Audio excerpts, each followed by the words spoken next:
የፈራ ነው ደረሰ። ጋይስ የምር የፈራ ነው የደረሰ። አያችሁ አይደለ? እንዶ የቢኒ ልጅም አይደለም እዩም ልጅም የወለደችውም አይመስለኝም ሳስብ ማለት ነው።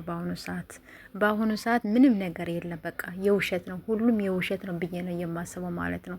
እኔ የሚምሉት ነገር ነው እኔ ግርም የሚለኝ ነገር ማለት ነው። ስለዚህ እዩ ትክክለኛ ወልዳ ከሆነ ለምን አልመጣችም? ለምን ልጇን ይዛ አልቀረበችም?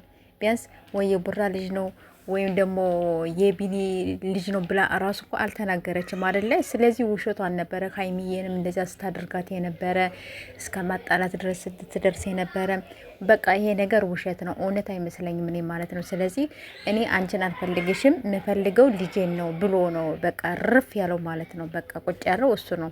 ስለዚህ እኔ የምፈልገው ልጄን ነው እንጂ አንቺን ካሁን በኋላ አልፈልግሽም፣ አላገኝሽም፣ ማየትም አልፈልግም። ምንም አይደለም። ብዙ ነገር ለፍቻለሁኝ፣ እኔን አታገኘኝም፣ ቀረውብሽ እንጂ አንቺ አልቀረሽብኝም እያለ ነው ዛቻ ምናምን እንትን ያለው ማለት ነው። ስለዚህ አሁን ይህን እዚህ ጋር ምን ትሉታላችሁ ጋይስ? የምር በጣም የሆነ ውስብስብ ያለ ነገር ነው። በምንም ነገር ካሁን በኋላ ማለት ነው እንግዲህ ወይ ደግሞ ነገ ደግሞ በተራዋ ደግሞ ወይ ልጇን ታቅፋ ትመጣለች አሊያም ደግሞ ልጁ የከሌ ልጅ ነው ብላ ደግሞ ልክ እንዳሻረው ደግሞ ልታምስ ነው። በቃ እንደዛ ብዬ ነው የማስበው እኔ ማለት ነው እንጂ ትክክለኛ ወይ ብትወልድ ኑሮ እስከዛሬ ድረስ የት ነበረች? እስኪ እዩ፣ እስኪ በነሩታ ማየትም እኮ ትችላላችሁ ውዶቼ፣ የብሬን እምላችሁ በነሩታ ማየትም ትችላላችሁ፣ ማመንም ትችላላችሁ።